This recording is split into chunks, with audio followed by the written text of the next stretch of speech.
Halo boy, selamat datang di channel Cerita Santuy yang akan menemani kalian untuk melewati hari-hari yang indah, tentunya di Cerita Santuy. Tapi sebelum lanjut, yuk sama-sama subscribe. Oke boy, kita gas. Pernikahan anak SMA.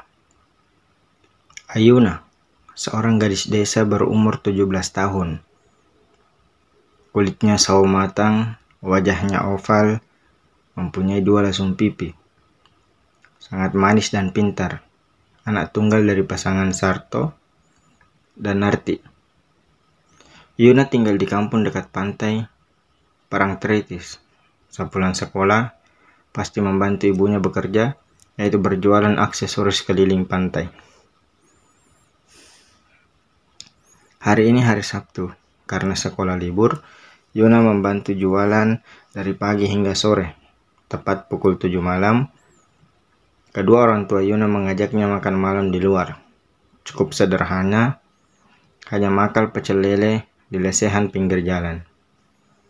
Tumben bapak ngajakin makan di luar, tanya Yuna. Kamu lupa ya nak? Ibu balik nanya. Yuna mengerutkan keningnya. Lupa apa bu? Hari ini kan hari ulang tahunmu, sahut bapak. Yuna menutup mulutnya yang membulat, matanya mengembung. Ia sama sekali tak ingat jika tepat di hari ini umurnya genap 17 tahun. Bapak mencium kening Yuna dengan penuh kasih sayang. Selamat ulang tahun ya, sayang. Maafin bapak yang belum bisa membahagiakanmu. Yuna memeluk bapak. Keluarlah bulir bening yang ia tahan sedari tadi. Yuna bahagia, Pak. Yuna merasa sangat beruntung mempunyai bapak dan ibu. Mereka bertiga saling berpelukan erat. Pak, Bu. Pesanannya. Mas penjual pecel lele datang membawa 3 piring lele, lengkap dengan nasi dan minumannya. Ah iya mas, terima kasih, ucap ibu. Sekarang kita makan dulu ya. Mereka bertiga makan dengan binar bahagia. Memang bukan keluarga yang berkecukupan, bahkan penghasilan bapak dan ibu Yuna hanya cukup untuk makan sehari-hari. Yuna bisa tetap meneruskan sekolah SMA karena mendapat beasiswa. Ia selalu mendapat peringkat 1 di sekolahnya. Sudah selesai, ayo kita pulang, ajak bapak setelah membayar tagihan. Mereka bertiga pulang berjalan kaki karena memang tidak mempunyai kendaraan pribadi. Yuna menuntun sepeda bututnya agar bisa tetap pulang bareng bapak dan ibu. Naiki sepedamu nak. Kamu nanti capek kalau ikutan jalan kaki. Tadi seharian sudah kerja, pinta bapak. Yuna kan pengen pulangnya bareng sama bapak dan ibu. Tolak Yuna. Udah naiki aja nak, kamu pulang duluan. Lampu yang menerangi jalan dihidupkan. Pasti gelap banget rumah kita. Timpal ibu. Ya udah. Yuna pulang duluan, akhirnya nurut. Yuna menaiki sepeda, mendahului kedua orang tuanya yang jalan bergandengan. Terukir senyum bahagia di bibir keduanya melihat putri semata wayang sudah tumbuh besar dan cantik. Tentu sangat bahagia, apalagi Yuna sangat berprestasi dan disegani semua guru yang ada di sekolah. Tin tin tin tin brak. Yuna yang sudah bersepeda sekitar 300 meter itu menoleh, menghentikan sepedanya, membuangnya. Bapak, ibu, teriaknya, berlari sekuat tenaga ke arah bapak dan ibunya yang sudah tergeletak di jalan raya. Sebuah mobil sport warna hitam menabrak kedua orang tua Yuna. Darah memenuhi aspal hitam, orang-orang berkerumunan menolong korban. Seketika jalanan macet total. Melihat wajah kedua orang tua yang tak lagi terlihat karena tertutup darah. Pandangan Yuna kabur, dia ikut pingsan. Warga setempat menolong Yuna, membopongnya di teras salah satu rumah yang tergeletak di pinggir jalan. 15 menit polisi datang mengamankan pengendara mobil. Tubuh bapak dan ibu Yuna dibawa ke rumah sakit terdekat. Ibu Yuna sudah meninggal di tempat kejadian. Kepalanya terbentur pembatas jalan dan dadanya terkena batu. Bapaknya kritis dan perlu mendapatkan penanganan khusus. Yuna menangis tanpa henti di depan ruang ICU. Untung ada jaminan kesehatan dari negara. Jika tidak, dia tak lagi harus membayar biaya dengan apa. Polisi datang minta keterangan. Tak lama, para tetangga juga datang untuk menguatkan Yuna. Seorang laki-laki pengendara mobil sport itu diamankan ke kantor polisi.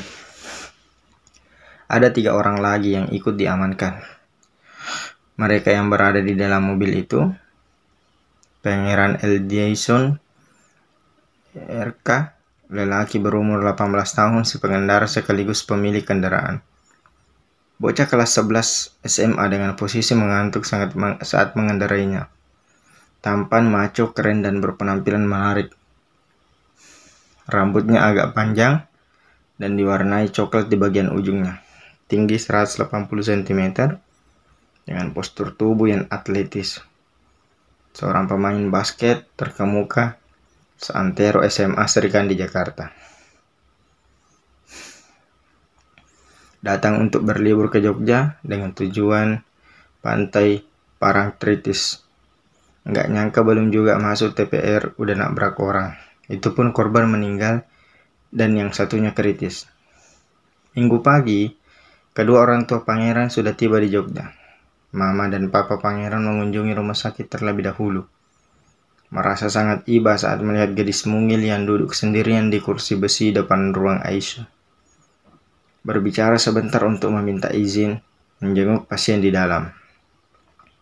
Setelah mendapatkan izin, kedua orang tua pangeran dipersilahkan masuk dengan seragam dari rumah sakit. Wajah pucat, seperti tanpa aliran darah. Terbaring lemah. Banyak alat yang tertancap di tubuh Pak Sarto. Dina,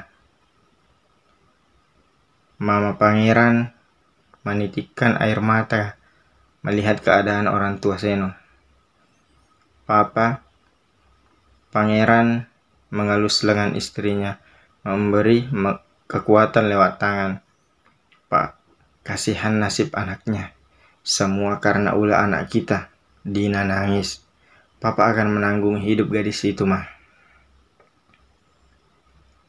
Tangan Pak Sarto bergerak pelan, lalu matanya terbuka perlahan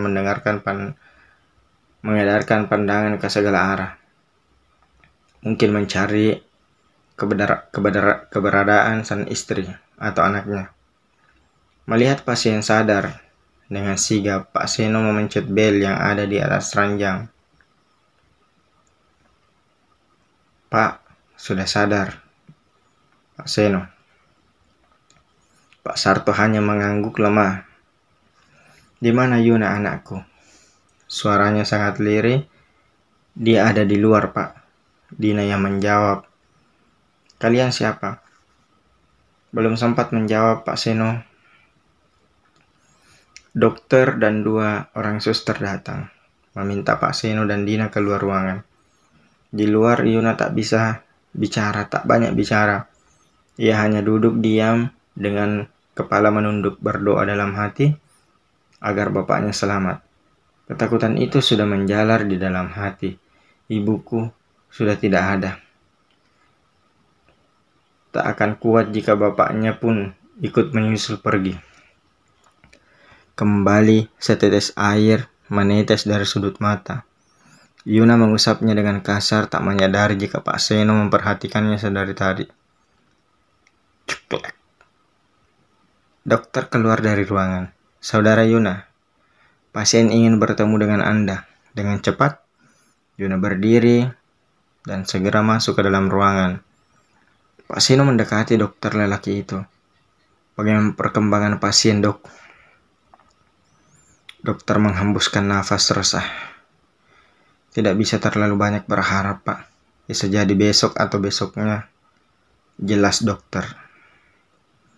Dina menutup mulut yang membulat menangis. Tak kuasa mendengar kenyataan itu. Kalian coba masuk saja, mungkin masih ada kesempatan untuk meminta maaf, lanjut Pak Dokter, lalu pergi meninggalkan ruangan. Akhirnya Seno dan Dina masuk menemui Pak Sarto. Terlihat Yuna yang menangis, seseguhkan disampaikan bapaknya. Tepat berada di samping bapaknya, dia menangis. Pak, maafkan anak kami yang sudah membuat bapak dan istri mengalami kecelakaan. Ungkapan maaf dari Pak Seno. Pak Sarto masih bisa tersenyum lebar. Tak apa, Pak. Saya sudah maafkan, mungkin memang jalan hidup saya seperti ini.